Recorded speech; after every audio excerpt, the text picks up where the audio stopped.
Gears are devices used to transfer forces through turning effects. So gears are used in a lot of machines, like clocks, cranes and cars, for example. Here we have a simple system of gears. An input force causes the gears to rotate, and the last gear can transfer this force out of the system to a device. But how exactly are the forces between the gears related? Well, forces are transferred between gears through contact forces where they touch.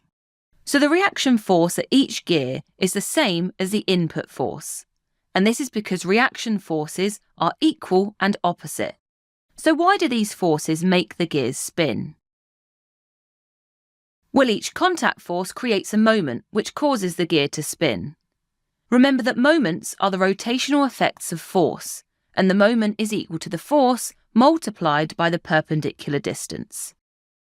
Gears have pivots at the centre, and the reaction forces are far from this point, so the contact forces cause the gears to spin.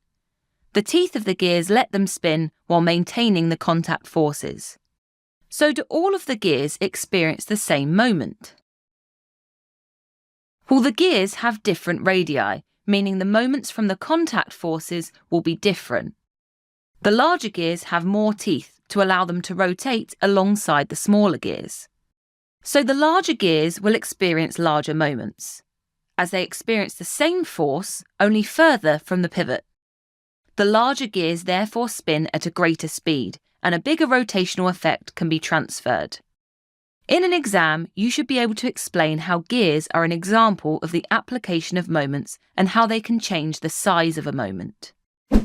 Thanks for watching.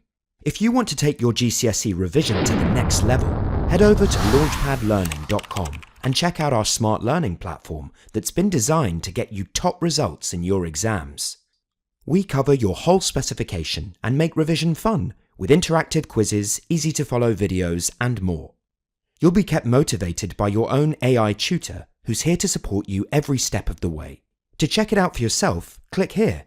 Or click here to keep watching a selection of the videos from our full GCSE Physics course. See you there!